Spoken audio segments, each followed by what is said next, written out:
Hello guys, তো আমরা তিন বন্ধু মিলে বেরিয়ে পড়লাম বকখালির উদ্দেশ্যে। সঙ্গে সবার ফ্যামিলি আছে এবং বাচ্চারাও আছে। তো দেখতে থাকো তোমরা ভিডিওটা কেমন লাগে, এবং যারা যারা বকখালি যায়নি তারা বকখালিটাকে দেখে নাও আমার ভিডিওর মাধ্যমে। তারপর বকখালি এসে আমরা একটা হোটেল ঠিক করে নিলাম। হোটেলটার রুমটা দেখো, এটা মোটামুটি ভালোই রুমটা ছিল। আমাদের তিনটে রুম পাশাপাশিই ছিল। তারপর আমরা সবাই মিলে সি বিচের দিকে যাচ্ছি। দুই বন্ধু মিলে একটু মাস্তি করলাম। তারপর আমার ছেলেকে দেখো দৌড়াচ্ছে। তো অনেকটা হাঁটতে হবে, তারপরেই আমরা স্নান করতে পারবো। সবাই একটু এক্সাইটেড আছে, দেখো ভিডিও করবে বলে আগে আগে দৌড়াচ্ছে।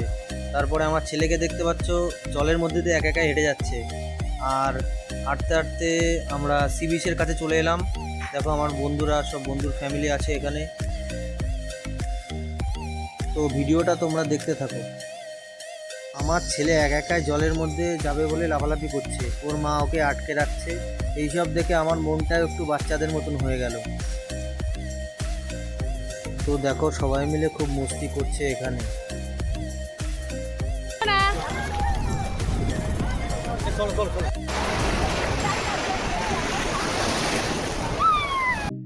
তো দেখতে পাচ্ছ আমার ছেলে যে বালিতে কি করতে চাচ্ছে সেটাও আমরা বুঝতে পারছি না, ও খুব মজা নিচ্ছে। তো দুই বন্ধু যখন এক জায়গায় থাকে তো এটা তো স্বাভাবিক হওয়াই উচিত। তো আমরা বিকালে চলে আসলাম বকখালি মার্কেটে। এখানে মোটামুটি সব কিছুই তোমরা পেয়ে যাবে। দেখো কত দোকান আছে এখানে। সবাই মিলে আমরা চলে আসলাম। দেখো সবাই মিলে কিছু না কিছু কেনাকাটা করছে এখান থেকে। তো দেখতে থাকো তোমরা ভিডিওটা। যারা বকখালি আসুনি তাদের জন্য খুব হেল্পফুল হবে। নেক্সট টাইম তোমরাও বকখালি আসতে পারো।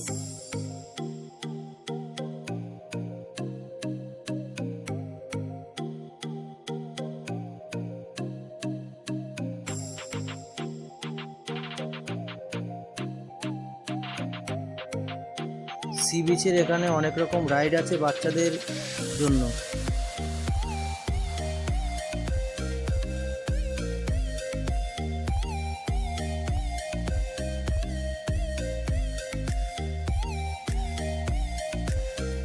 তো বকখালি আসবো আর সামুদ্রিক মাছ দেখতে পাবো না, এটা কি কখনো হয়? তো দেখতে পাচ্ছ এখানে অনেক রকম সামুদ্রিক মাছ আছে। তো আমরা এখান থেকে কিছু মাছ কিনে খেয়েছিলাম, সেটা ভিডিও করা হয়নি আর তোমাদের দেখাতে পারলাম না।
তো আমরা নেক্সট ডে বেরিয়ে পড়লাম বকখালির সাইট সিন করার জন্য।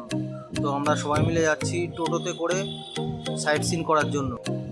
আমরা যেখান দিয়ে যাচ্ছি আসলে এটা একটা বিশাল বড় রিসর্ট।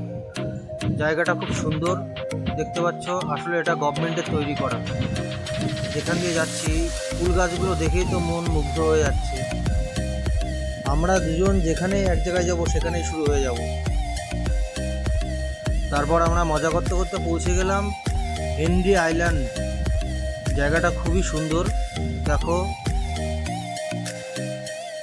এখানে এসে আমরা কিছু ফটো এবং ভিডিও শ্যুট করে নিলাম। হঠাৎ আমাদের নজর পড়লো গাছের উপরে হনুমান। দেখতে পাচ্ছ রাস্তার দুপাশে যে গাছগুলো আছে আসলে এগুলো সব ম্যানগ্রোভ গাছ। চারিদিকে যেখানেই তাকাই না কেন শুধু ম্যানগ্রোভের জঙ্গল দেখতে পাবো এখানে।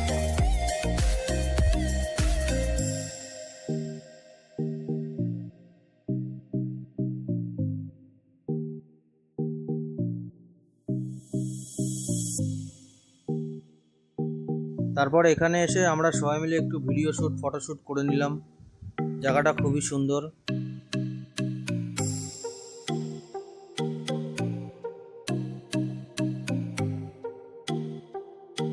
বকখালি সি বিচের মতন অতটা লোকজন এখানে আসে না, স্নানও করতে দেয় না, গভর্নমেন্ট থেকে বারণ আছে।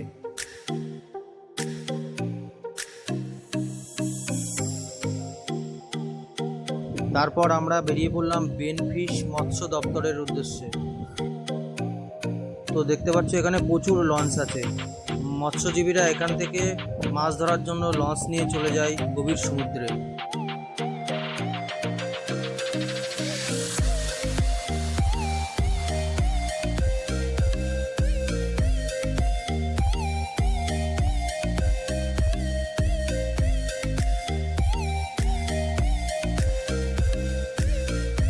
তো আমরা লঞ্চে উঠে পড়েছি এবং আমাদের লঞ্চটাও ছেড়ে দিয়েছে। দেখো লঞ্চটা মোটামুটি ভালোই বড়। লঞ্চটাতে একটা বাথরুমও ছিল।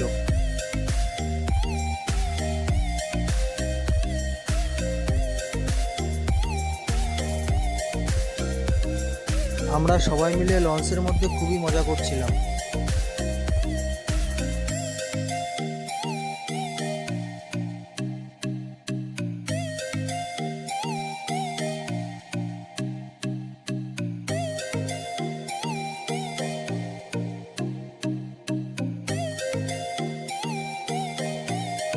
আমরা গভীর সমুদ্রে যাওয়ার জন্য খুবই এক্সাইটেড ছিলাম এবং জম্মুদ্বীপ দেখার জন্য।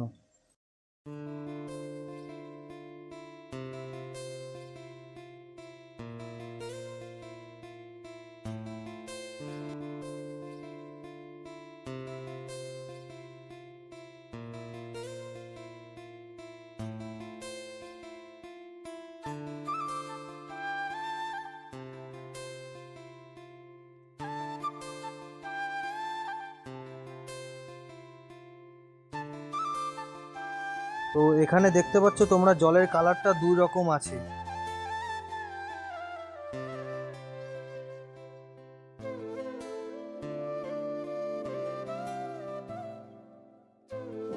ফাইনালি আমরা জম্মুদ্বীপে চলে আসলাম। দেখতে পাচ্ছ সামনে যে দ্বীপটা, ওটাই আসলে জম্মুদ্বীপ। ওখানে প্রচুর লাল কাঁকড়া আছে। আর আমাদের সঙ্গে একজন লঞ্চে গাইড ছিল, সে সব কিছু বলে দিচ্ছিল, তো তোমাদেরকেও শোনাবো।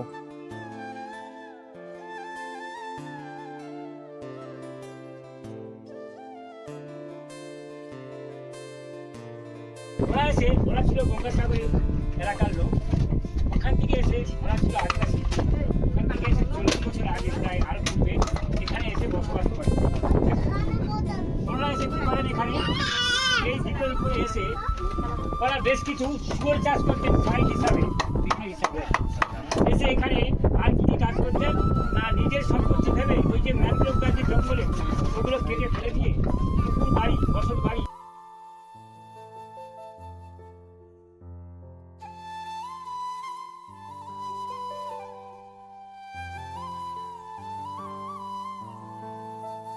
জম্মুদ্বীপ থেকে আমরা রিটার্ন করছিলাম, তো তখন প্রচুর লঞ্চ সমুদ্রে যাচ্ছিল।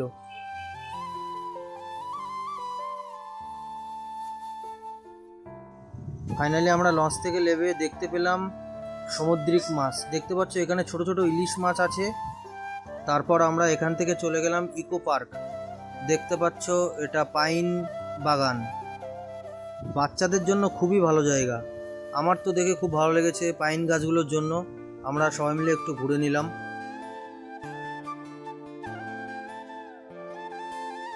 তো গাইস, ভিডিওটা কেমন হয়েছে সবাই একটু জানিও। ভালো লাগলে লাইক কমেন্ট শেয়ার করো, আর একটু যদি বেশি ভালো লাগে তাহলে সাবস্ক্রাইব করো। ভিডিওর শেষে আমাদের বকখালির কিছু ছবি দিয়ে দিলাম।